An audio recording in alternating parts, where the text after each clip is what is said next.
Acho que pelo adiantado da hora, apesar de não ter todo mundo ainda chegado, a gente podia começar os trabalhos. Então, meu nome é Ivânia, eu vou coordenar essa mesa e vou chamar para compô-la a doutora Patrícia Lamego, coordenadora da Autoridade Central Administrativa Federal, por favor.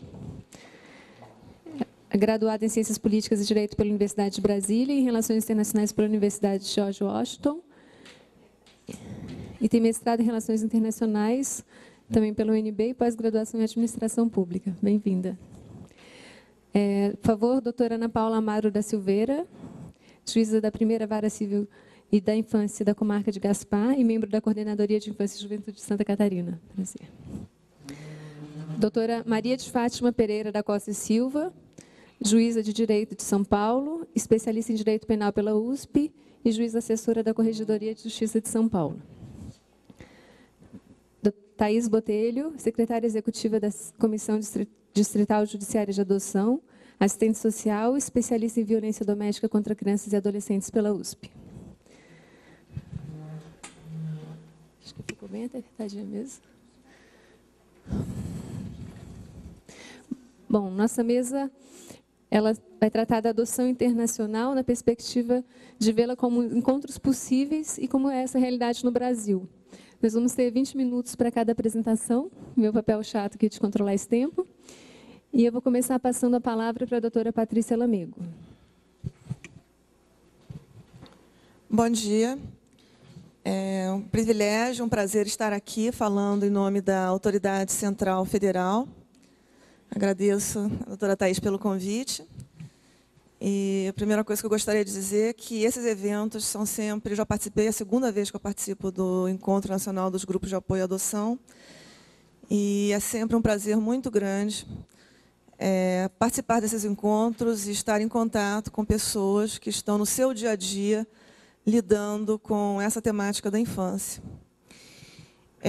A minha ideia hoje era falar um pouco, de uma forma mais geral, sobre a perspectiva da adoção internacional no Brasil, o que está acontecendo, e, inclusive, falar sobre essa nova etapa de trabalho no novo governo. Eu coordeno a Autoridade Central Federal, que é um órgão da Secretaria de Direitos Humanos da Presidência. Nós somos responsáveis por parte do trabalho de implementação da adoção internacional no Brasil, no que diz respeito ao trabalho em parceria com os organismos de adoção internacional. Então, nós credenciamos os organismos que atuam na adoção internacional e também faz parte das nossas responsabilidades o acompanhamento, o segmento pós-adotivo das crianças por 2 anos, da mesma forma que as SEJAs também fazem isso. Mas, no nosso caso, nós, na realidade, estamos mais focados em alguns aspectos mais formais no período pós-adotivo, entre eles a concessão da cidadania estrangeira para a criança. Então, a adoção internacional é um tema muito importante do nosso trabalho. O outro tema é um tema também polêmico, que é o sequestro internacional de crianças. Nós implementamos a Convenção de Haia de 1980. E essa é uma matéria sob exclusiva competência da Autoridade Central Federal, no que diz respeito ao processamento dos pedidos. Com relação à adoção internacional, o que eu ia trazer assim, é um pouco do que aconteceu no governo anterior. Nós tivemos aí 8 anos do governo do presidente Lula.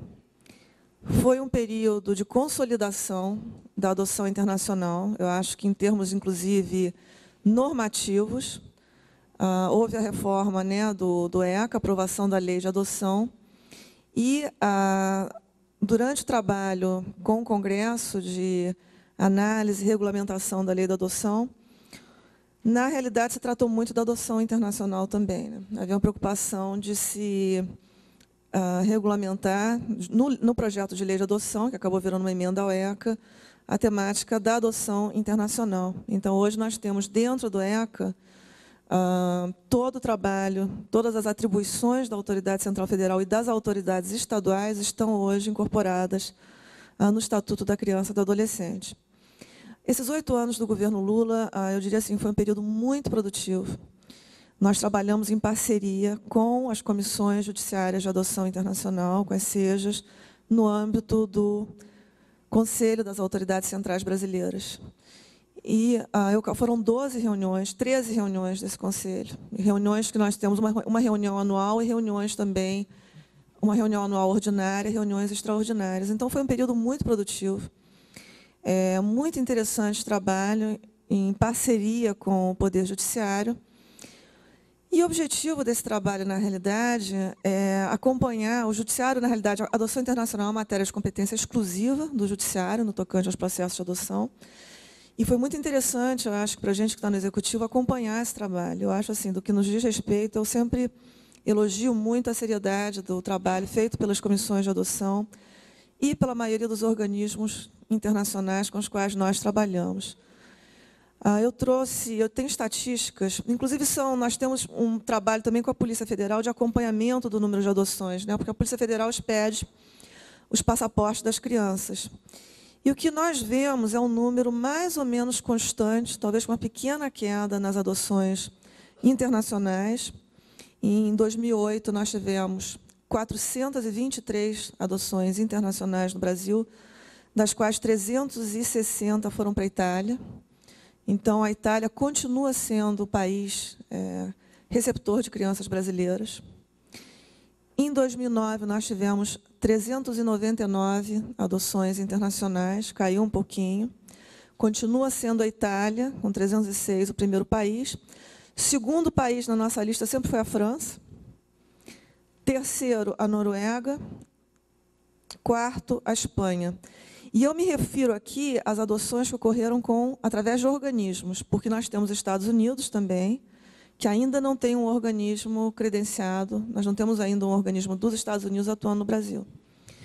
Em 2010, que é o último ano nosso de apuração, nós tivemos 328 adoções internacionais tramitadas por organismos de adoção. Dessas 328, 292 foram para a Itália. Nós tivemos também uma parceria importante com o governo da Itália, que gerou alguns resultados que eu acho que foram muito positivos. A Comissão de Adoções Internacionais do governo italiano, é uma estrutura do Conselho de Ministros. Eles têm desenvolvido uma parceria importantíssima com os organismos italianos que atuam no Brasil. A Itália é um país que recebe crianças. Os últimos dados que eu tenho indicam que entram, em média, entre 4.000 e 5.000 crianças na Itália em adoção internacional todos os anos. É um dos países que mais recebem crianças na Europa. Chegou a ser superado pela Espanha. A Espanha, no período 2008-2010, superou a Itália em número de crianças que ingressaram no país. Foram cerca de 6.000 crianças que entraram na Espanha. A França também tem um número alto de adoções, mas a França está muito focada em adoções em países que não são ratificantes da Convenção de Haia, principalmente o Haiti. Também na Etiópia, os franceses adotam muito na Etiópia atualmente. Mas, de forma geral, nós tivemos uma boa parceria com o governo da Itália. Em 2008, nós fizemos o primeiro encontro de adoção internacional com organismos entre Brasil e Itália. Depois, nós tivemos uma missão, a convite do governo da Itália, que se deslocou para aquele país. Na missão, foram convidados representantes do Poder Judiciário e da Autoridade Central. E foi uma oportunidade de conhecer um pouco o trabalho que é realizado na Itália, do ponto de vista do acolhimento de crianças. Foi muito interessante. No ano seguinte, veio uma missão italiana ao Brasil, que visitou os estados de Minas Gerais, São Paulo e Bahia. E essa parceria foi organizada juntamente com os organismos italianos que atuam no Brasil. Alguns desses organismos têm aí um longo histórico de trabalho no país e fazem um trabalho muito cuidadoso, muito bem organizado em prol das crianças. Posteriormente, nós tivemos uma nova missão à Itália, e a situação hoje é de uma parceria muito direta. Como eu digo assim, quando nós temos, por exemplo, problemas com alguma adoção que não tenha dado certo, porque pode acontecer, e às vezes acontece, a adoção internacional ela não é imune ao fracasso, da mesma forma que ocorre algumas vezes fracasso na adoção nacional. Nós tivemos também já situações em que isso ocorreu na adoção internacional. E quando isso acontece, é muito importante esse contato e essa parceria com o governo estrangeiro, para se tentar resolver da melhor forma possível a situação da criança. Eu costumo dizer para as autoridades com as quais nós trabalhamos, autoridades estrangeiras, que, embora a criança receba a cidadania estrangeira, então, se a criança vai para a Itália, ela vai para a França, ela vai receber a cidadania daquele país, ela nunca deixa de ser brasileira. Então, o governo brasileiro faz o seguimento da situação dessa criança por um período de dois anos, após o ingresso no outro país, mas nós temos uma intensa preocupação em garantir que as crianças recebam essa cidadania estrangeira para que elas tenham proteção jurídica no Estado onde elas se encontram. Isso não quer dizer que, se houver algum problema com a criança, ela não vai, ela vai ficar, totalmente na esfera do cuidado da autoridade estrangeira no país onde ela se encontra. Não, nós também acompanhamos. Nós tivemos agora 3 casos recentes de adoções com problema. Adoções que não deram certo, adoções internacionais. E nós trabalhamos intensamente com outros países para tentar resolver a situação da criança. Isso tem gerado uma preocupação na Secretaria de Direitos Humanos, porque o que eu tenho visto nós recebemos relatórios, né, dos organismos de adoção, da mesma forma que as SEJAs recebem. E uma coisa que tem chamado a nossa atenção é a idade das crianças que estão saindo em adoção internacional. O que a gente tem visto é que cada vez mais saem crianças, já numa faixa de idade acima de 8 anos, 8, 10, 12, 14 anos. E a preocupação que a gente vem, muitas vezes, analisando nos relatórios pós-adotivos que a gente recebe, é que é óbvio que uma criança de até 3 anos, a adaptação da criança com a família ela é muito natural. E também o acolhimento da família com relação à criança. Na medida que a criança vai crescendo, o quadro de adoção se torna mais complexo. E a criança também tem que estar preparada para ser adotada. Não basta só preparar o casal, é necessário preparar a criança. Então, tem que haver essa preparação dos dois lados. Do casal que vai acolher, que tem que ser muito bem preparado, principalmente com pré-adolescentes. E os casos problemáticos que nós tivemos de adoções que fracassaram no pós-adotivo envolvem quase todos crianças na idade de pré-adolescência. 12, 13, nós temos agora um problema de uma criança, uma menina, 2 moças, né, uma de 14, uma de 15 anos, que não se adaptaram com as famílias no exterior. Não se adaptaram por quê? Porque, às vezes, há uma vontade da família de recebê-los, mas a criança ela já vem com toda uma, eu não vou dizer um marco de problemas, mas com toda um histórico, muitas vezes, de abandono, de dificuldade, né, de convivência em família, e a própria família também que recebe, e isso é uma preocupação nossa, a família que recebe pré-adolescentes que não teve filhos. Os casos que nós observamos agora recentes eram casais numa faixa de acima de 40 anos, ou na faixa de 50 anos, que não tinham filhos e que recebem um pré-adolescente em casa. Isso me chamou muita atenção, sabe? Porque a gente observa com muito cuidado esses relatórios, porque eu fico imaginando, eu tenho filhos, acho que muitas pessoas aqui também devem ter, deve ser difícil uma pessoa que quer ter um filho, ao invés de receber um bebê ou uma criança pequena, receber, de repente, um pré-adolescente em casa. Deve ser muito difícil. Eu acho que essa é uma experiência que as SEJAs têm, muito mais do que a gente, que não atua diretamente na adoção. Mas eu imagino que, para um casal que talvez tenha a expectativa de uma criança pequena, receber uma menina de 14, 15 anos, que vem com todo aquele histórico já de desenvolvimento, de características pessoais, muitas vezes de crescimento durante muitos anos de abrigo, isso deve ser muito difícil.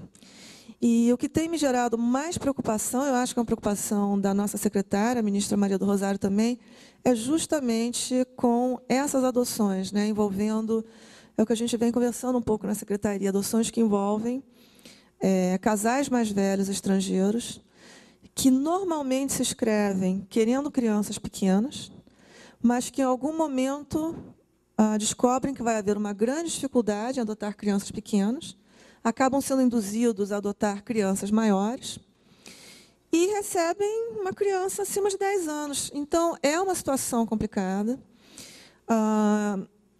Eu tenho conversado com representantes de organismos de adoção, até para entender melhor a metodologia, né, de preparação dos casais, como é que eles estão sendo preparados para adotar, e como é que essas crianças também estão sendo preparadas para ingressar nas famílias. Agora, imagine, por exemplo, uma criança que sai, por exemplo, de um abrigo em São Paulo, por melhor que seja o abrigo, a estrutura, o cuidado, e, de repente, essa criança vai... Eu vou fazer um paralelo aí fictício, mas, por exemplo, a criança vai para a Suécia. Ela não vai enfrentar apenas a dificuldade no relacionamento com a família, ela vai enfrentar um idioma totalmente distinto do português. Ela vai ter que enfrentar um meio social muito diferente. E numa idade em que a identificação com o grupo, porque a criança na idade de pré-adolescência, ela se identifica, não é com o adulto, com o pai, com a mãe, ela se identifica com o grupo, com as crianças da mesma idade. Então, nessa fase de idade em que ela tem o fator social de identificação a nível de grupo, de amizades, é muito intenso, a criança está sendo deslocada para um outro país para conviver, às vezes, com pessoas que não têm essa experiência de receber, nunca tiveram essa experiência da maternidade, da paternidade, num ambiente social totalmente distinto. São essas as adoções que nos preocupam. E o que a gente vê em termos de crianças saindo do Brasil hoje, cada vez mais, em adoção internacional, são crianças com faixas de idade mais altas. Então, enfim, essa é a problemática que a gente está enfrentando aí na autoridade central, federal, que a gente tem acompanhado. Nós não atuamos diretamente na adoção, a nossa atuação é fora, digamos, do procedimento judicial. E essa é uma preocupação que eu queria trazer, porque eu acho que é uma alteração de rumos na adoção internacional do Brasil hoje em dia, pela idade da criança, pelo perfil dos casais. Então, esse é um tema assim, que eu acho que seria muito enriquecedor se a gente, em algum momento, isso pudesse tirar algum debate, porque a experiência dos grupos de apoio à adoção, das SEJAs, é a experiência que conta, na realidade, nesse tema. Então, é isso um pouquinho do que eu queria trazer. Obrigada.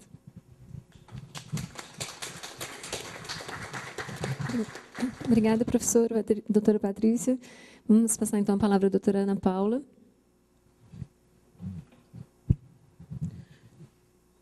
Bom dia a todos. Eu sou juíza em Santa Catarina e costumo fazer bastante adoção internacional. Talvez por isso a SEJA tenha sugerido o meu nome, né? Bom, com relação à adoção internacional, eu comecei a trabalhar em 2002 na comarca de Gaspar, como juíza da infância e juventude. E a primeira situação que me apareceu foram 4 crianças. Elas não eram grandes, eram crianças pequenas. A mais nova tinha 1 ano, o mais velho tinha 6. Mas nós não encontrávamos um casal que adotasse os 4. E então foi a minha primeira experiência com adoção internacional. Essas crianças foram encaminhadas para a Holanda. E foi uma experiência tão positiva que eu comecei, então, a me encantar pela possibilidade da adoção internacional. Eu costumo frequentar as instituições de acolhimento lá em Gaspar São 3 e convivo diretamente com essas crianças. E o que eu noto nessa convivência é que a criança quer uma família. Ela não quer uma família brasileira, nem uma família italiana. Ela quer uma família, porque o sentimento de pertencimento, de um lugar especial e de você ser especial para alguém, é uma coisa muito forte em todo mundo, sabe?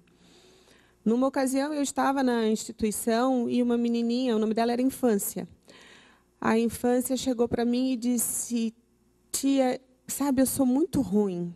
A Infância tinha 5 anos. E eu disse: mas por quê? Porque ninguém vem me visitar. Quem tinha proibido as visitas era eu. Porque era uma história de violência sexual com a família e a mãe era conivente. Enfim, essas histórias que a gente está cansado de conhecer, né? Mas, assim, eu